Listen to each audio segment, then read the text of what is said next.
a lot of different groups, but I just want to share with you just on a personal nature, a long time ago, back when I was a teacher and a football coach, I was actually Nick's teacher and football coach back in high school. So that's my own personal relationship with Nick. So I knew him from when he was just kind of a little guy. He wasn't quite as buff as he is right now, but that's my personal history with Nick. And Nick's got a great story. So he's going to talk to you a little bit, I think, about his story and a number of other topics. So with that, let's give him a big round of applause.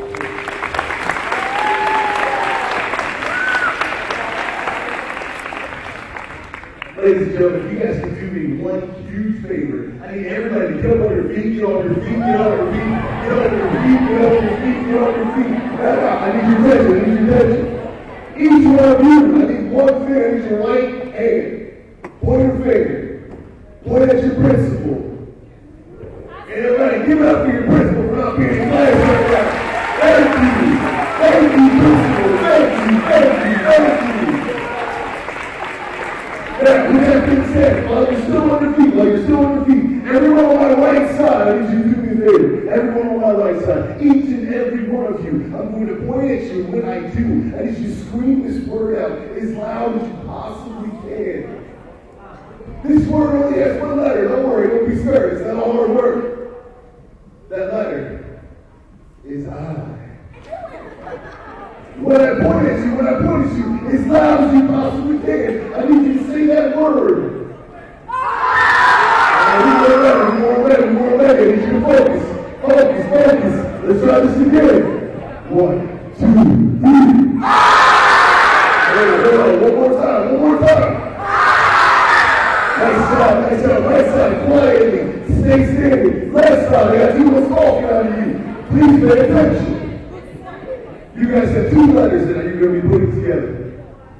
Those 2 letters make the word am. When I point at you, as loud as you possibly can, eyes, I need you to stop talking. When I point at you, as loud as you possibly can, I need you to scream out that word am. Ready?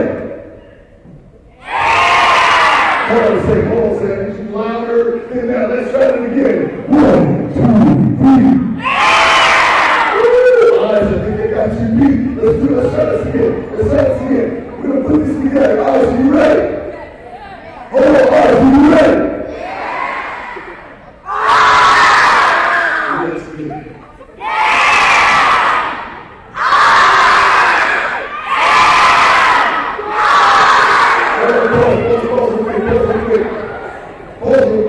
Hands up, you roll that one up, you roll. Now over there they're saying I. Over here you're saying am. Now when I point at both sides, when I point at both of you at the same time, you got one word that you're going to scream out. Anybody know what that word might be? Some people say mean, some people say hungry, right? Precious. When I point at both sides, I need your attention. When I point at both sides, I want you to scream out as loud as you can. There's one word. That word is awesome. Right? Let's do this together. Let's do this. All right, are you ready? Hands, are you ready?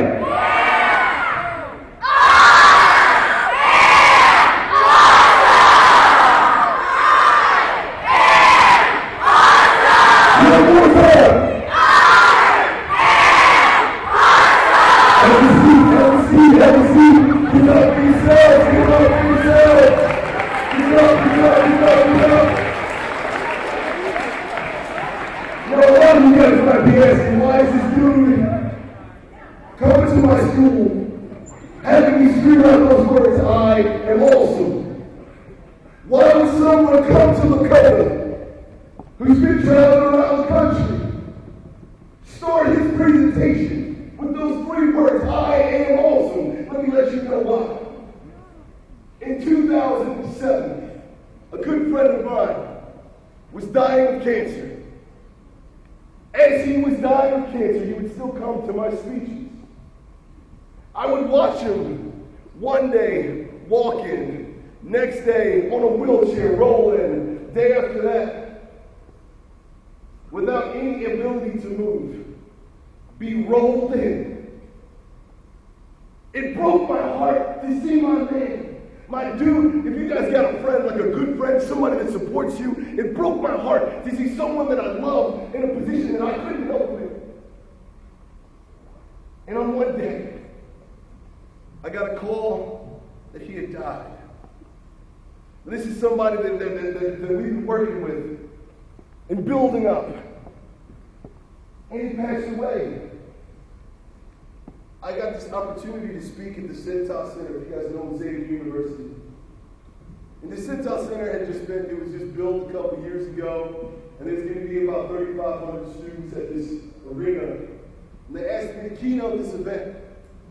And I could either go to this event, or I could go to my dude Benny's funeral. I already knew in my heart and soul what I was going to do. I already knew I wasn't going to go talk to the kids that I don't know. I already knew at that point that I was going to be with my good Benny and his family. So I called up his wife and I was like, yo, check this out, this is what I'm going to do. Anthony Munoz wants me to do this speech. But I'm going to be with you.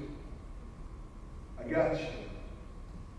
And I'll never forget, his wife was like, what are you doing? Nick, don't you know that when you came and you spoke, my husband felt awesome. He felt like he could do anything. He would take his cancer drugs, even though they were literally eating him from the inside out. He would continue to fight on in that position. He believed that he was awesome. And she said, I need you right now to take all of that awesomeness and go be with those kids that you don't know. And I fought with her. I was like, no, you don't understand. He was so good to everyone around him. I gotta be there. And she said, they need you now. So when I come to you today, I want you to know and to believe that you are absolutely awesome. If you read anything that I say today, if everything that I say goes in one ear and out the other, know that someone cares about you. Someone thinks that you're beautiful, intelligent, and smart. Know right now that someone somewhere thinks that you are awesome. And so, I can't lie. Sometimes when I go to places and I see people talking, I realize that usually those are the ones that need to hear the message the most. You're loved and you are awesome. Know that you are worth my time. You're the reason for the school. You're the reason why teachers teach. You're the reason why we pay tax dollars. You are the one. We need you. As I travel around the country, another thing that I see is so many kids that don't believe that they're awesome. They don't believe that they're beautiful. Let me take you. Let me show you something. You can't see it, it's a little dark. But that's me when I was your age. You guys heard of that movie, Straight Outta Compton? Yeah, y'all know that movie? That's Straight Outta Compton. Right there, that's what that is. Right there. I was so angry as a kid. I was angry because a lot of the people around me didn't know what was going on in my home. I was angry because as a young kid, I was diagnosed with an IEP. And I remember sitting down at these IEP meetings and watching my mom cry across the table because she knew that I would have the same struggle in school that she did. I remember what it was like picking my brothers up from the hospital after they'd been jumped. I remember what it was like when I first picked up my brother from the prison after he was caught selling drugs in school. See, I would do this thing where I would wear these shades and wear these glasses, right? Because I didn't want you to see the things that would make me hurt. I never wanted anybody to see my weakness. So I would wear these sunglasses to cover up my eyes. I'd put a mask on. You might see people, and it might be you yourself, that wears a mask on the regular in fear that if somebody truly knew you, they'd be able to make fun of you. If someone truly knew your issue, if somebody truly knew what was going on in your home, if someone truly knew who you were, they'd be able to hurt you. My best friend at this time was one of the poorest kids in school. I used to get so hurt when my buddy wouldn't be able to go on field trips and things of that nature. My mom used to pack a bag every holiday and drop this bag off at their house. And I wouldn't know what was in the bag. She'd never tell me. But one day she saw my good friend, my best friend, and we played football together. We were running backs together. He was my dude. One day she noticed that all his socks had holes in them. He never wanted me to know how poor he was. When I was at his house, and roaches and ants would crawl over our feet, he'd make jokes about it, like it didn't hurt him. My mom saw this, and she saw the mask that he was wearing. And at that point, she decided to step in as a parent and love this kid. You know, before I go further into this speech, there's a group of you that helped out this Christmas. There's a group of you in this room that's called the crew. If you're part of that crew, please stand up. Anybody here part of the crew? Each and every one of you, I want to thank you for what you've done for my friends. And I want you to know that you deserve this round of applause. Give it up for the crew. Give it up. Give it up. Please be seated. Thank you. Please be seated. Thank you. Please be seated. The one thing that I was really worried about in school, I was always kind of a bigger kid. I was so worried that other people in class would know that I wasn't good, what I wasn't good at. So what I would do in class is I would get in trouble if I ever had to read. Since I wasn't the best reader, what I would do is I would wait in class and act like I didn't care.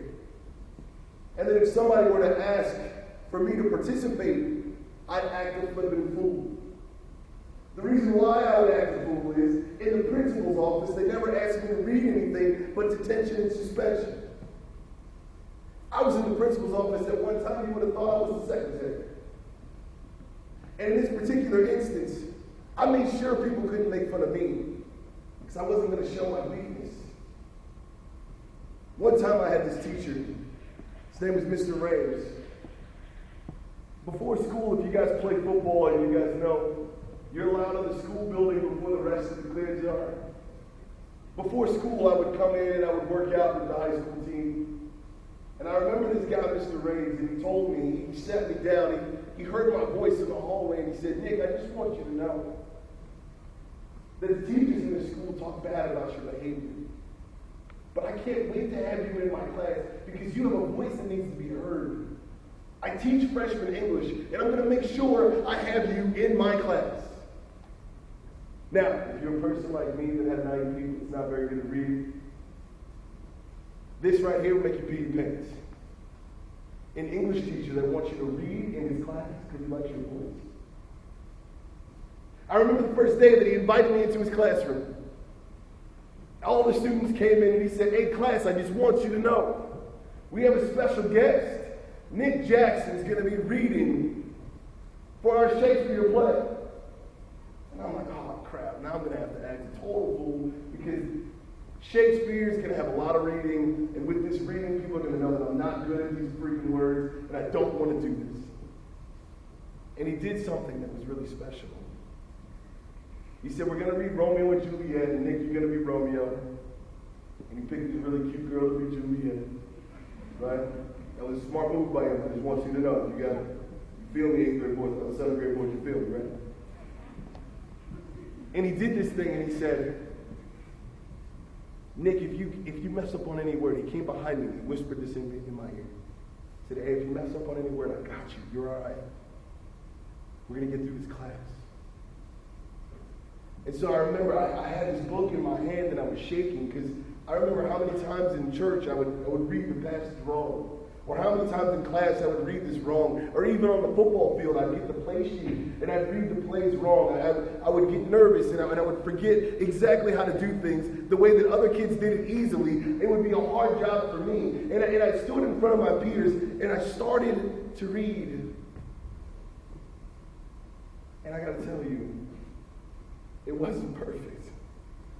But this teacher had my back. Let me show you this next picture. In my travels, I've been able to go around the country talking about what I'm talking about right now. In some places, I go there to talk because a student has just committed suicide. They've ended their life because they couldn't take the pain and the pressure of wearing a mask every day. Sometimes I go to places after students have overdosed. Sometimes I go to places just to promote something. So they want more kids to be involved in this community service activity. So they book me to come to their school. In this particular instance, I was in Washington, D.C. The Crystal City Auditorium is where I was speaking. And this girl in the middle, one of the cutest kids I've ever met. She came to speak to me after we had done some speaking. She wasn't even in our breakout session. And something told me that she's wearing a mask. After a little bit of conversation, she ends up telling me that the reason why she's there was that she took a whole bunch of pills and tried to kill herself. And there's a family that had adopted her. And they knew that she had a bunch of issues. And they were hoping that she would meet someone that would encourage her. In the hallway, as I gave her a hug, she told me that her father put money on the table and said, "This is for your funeral, because I'm done with you." I remember as she held me, her tears just wetted the side of my shirt. And I was telling her, "You're awesome," just like I had you guys say. As I was holding her, I was letting her know how important she was. And how this world would be so much different if she wasn't there. And I need you to keep fighting. I need you to continue to fight. Whatever that fight is, I need you. As a matter of fact, you have little brothers and sisters that look up to you. They need you. As a matter of fact, your community needs you. I need you to continue to fight. And I don't care what anyone else has told you about being slow or ugly or fat or skinny or whatever they have said. I don't care if it's your dad. I don't care if it's a cop. I don't care who said it. That's not true. You're beautiful and important, and we need you. Let me show you another picture. This guy's one of my favorite people. You might have seen him today. His name is Xavier Sullivan. Give it up for Xavier Sullivan. Give it up for him.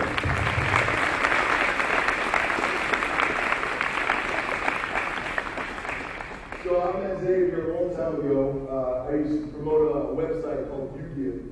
And YouGive would promote community service in people your age. This is one of the guys that was involved. And when I went to Anderson to go speak at his school, one of his teachers had said, "Hey, there's a guy that might need your motivation. There's a guy that you might need to connect with. We're going to get him involved in community service and also YouGive." And so I don't even know if they talked to him about that, but they talked to me. And I finally got to talk to him. Now, Xavier was a really quiet guy. And if you walked in and I shook your hand, I like to shake hands and hug people. That's just who I am. I do believe that each one of you are awesome. I give out my personal stuff so you guys can keep in touch with me and the folks that I work with. I truly like to talk to everybody. I was the last person Xavier wanted to talk to. And I remember when I first started to interact with Xavier, how quiet he was. As I got older, I reconnected with Xavier. And Xavier was in a really dark place in his life. And I'm looking at this guy, man, this beautiful, talented, intelligent dude that had been his butt has been kicked by life. And I remember just building into him and seeing how special he was and watching him talk to people a little bit more and a little bit more. His job experience would help him talk to people a little bit more, watching him open up and seeing him now. It's worth all the tea and trying to tell you, he just got accepted into college.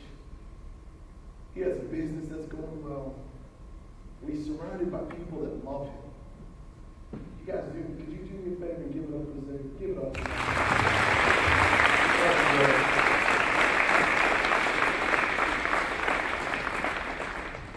This next picture is something that really touches my heart. I went out to D.C. again. I flew out there a couple weeks ago speaking at Delaware State University. While I was at Delaware State University, I met this young guy. You see, my buddy Dr. David Shumar is a guy that I travel with. And the guy in the middle, I'm going to just call him Mr. Thomas.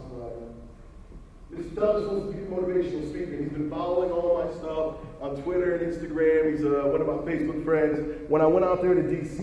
to meet him, the one thing that he told me was that he'd also been diagnosed with an IEP, and he's had bad family situations, and he's also thought about ending his life, right? And so the first thing I do is I start asking him questions. What's your home life like? What's going on with you? What are you into? What do you love? What are you passionate about? Playing sports? All that kind of stuff. The one thing that got me about him was right when I started asking him questions, he started crying. And I'm like, yo, Mr. Thomas, what's the deal? Why are you crying? And he says, I can't tell you. I can't tell you what I've done. I can't tell you what I've been involved in because you're going to make fun of me like everybody else. I can't share with you the real things that are going through my life. And I'm like, man, you're still here. You finally get to meet me. Let's rap. Like, what's going down? When he was 7 years old, he was a foster care child. When he was 7 years old, his father took him on his first drive-by. He sat in the backseat of the car, they pulled up to a corner, and he shot at people from the car. 2 people died that day. Now here he is. 7 years old, he was involved in a murder. He didn't have a gun. He was in a bad situation. Both his parents went to jail. He's been a foster kid ever since. When most of us were going through first and second and third grade, he was traveling from school to school to school. And he was saying that nobody understands where I've been. They don't get what I've done. I can't forgive myself or my parents. And as he sat there with tears in his eyes, I thought to myself, how many people have had things happen to them? Or they've been involved in things before they were old enough to talk about it, that have been wearing a mask? How many people act out in school not because they're just having a bad day, but they're involved in a bad situation in their life? Or they can't forgive themselves for what they've been involved in. And as I gave this guy a hug, I was telling him, I'm like, dude, you were a child. It wasn't your fault. What happened to you happens every day in our country. It is not okay, but it's not your fault. You weren't the one who held this gun. And he kept saying, but. And I was telling him the truth. But you're beautiful, and you're smart, and you're intelligent, and I need you to keep fighting. Guys, the stuff that I talked about today was pretty serious. Talked a little bit about suicide, we talked a little bit about murder. I mean, we talked about all of these other things. But this is what I need you to know. When times are hard, I need you to keep fighting. When your friends are getting picked on, I need you to keep fighting. When things are happening that are bad in your house, I need you to keep fighting. And fight for things that you love, and fight for things that are good. The crew, money's going to be tight. Keep fighting. School's going to get hard. Keep fighting. And this is why. A few years ago, a good friend of mine was in a hard time. And he turned to drugs. And I could have been the guy that was like, hey, Joey, I love you. I need you to quit this. But I wasn't. I was too busy being cool. And I was thinking to myself, if I'm not doing it, then we're good. What ended up happening was I got a call from my old coach. Joey had overdosed. And they need me to be at the funeral. And as I walked out and I'm holding this casket, I'm thinking of all the things that I wish I would have said. All the time I wish I would have stopped what was going on and just told him how much I love him, told him how important he is. But the thing that got me the most was when we left his casket in the graveyard. I turned around and I saw his little son.